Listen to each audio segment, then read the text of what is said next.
दोस्तों, जिसका मन मस्त है उसके पास समस्त है। जी हाँ, एक बार फिर से हाजिर हूं आपका दोस्त एंकर मनीष शर्मा। आज जो कहानी लेकर आए हैं उसका शीर्षक है लालच की दुनिया। आइए इस कहानी को सुनते हैं। हुआ यूं कि गांव में एक बहू सफाई कर रही थी। सफाई करते करते उसके मुंह में सुपारी थी और जब मुंह में पीक आई तो उसने गलती से यज्ञ वेदी में थूक दिया। आश्चर्य की बात यह निकली कि वह थूक स्वर्ण में बदल गया। अब तो वह ऐसा बार बार करने लगी और रोजाना वहां से स्वर्ण प्राप्त करने लगी। अब उस बहू ने अपनी सहेलियों को बताया। ऐसा करते करते पूरे गांव में ये बात फैल गई और जब सभी औरतों को पता चला तो वो भी उसकी तरह ही स्वर्ण प्राप्त करने लगी। लेकिन एक महिला ने ऐसा नहीं किया। सारी महिलाओं ने उस महिला को समझाया कि अरे, तू ऐसा क्यों नहीं करती? हमारे पास देखो, सोना ही सोना है, लेकिन तुम्हारे गले में एक भी गहना नहीं है। तुम भी हमारी तरह स्वर्ण प्राप्त क्यों नहीं करती?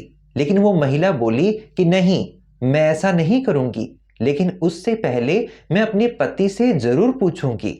लेकिन मुझे पूरा भरोसा है मेरे पतिदेव ये काम करने के लिए मुझे नहीं कहेंगे।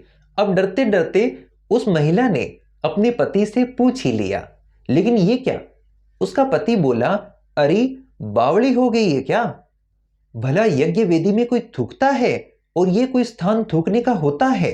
लेकिन वो जिद पे अड़ जाती है। पति उसको बहुत समझाता है लेकिन वो नहीं मानती है।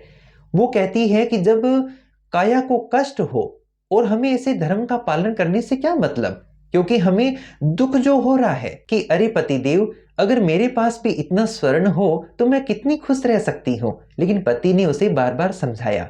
आखिर वो जब नहीं मानी तो उसका पति ये सोचने लगा कि क्यों न हमें इस गांव को छोड़ देना चाहिए। जब माहौल बदलेगा तो जरूर इसकी बुद्धि भी बदल जाएगी। ऐसा सोचकर अपने साथ सामान और बच्चों को लेकर ब्रह्म मुहूर्त में सुबह सुबह जब गांव से बाहर निकलने लगा तो कांकड़ यानी कि सीमा से बाहर जाते ही पीछे देखा, गांव में बहुत तेज विस्फोट हुआ।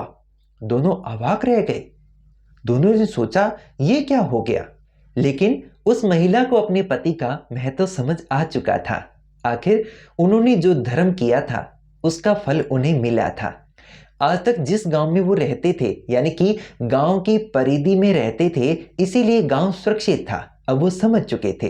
दोस्तों, इस कहानी से हमें ये शिक्षा मिलती है कि हमें कभी भी लालच ऐसा नहीं करना चाहिए और अपने धर्म का पालन जरूर करना चाहिए।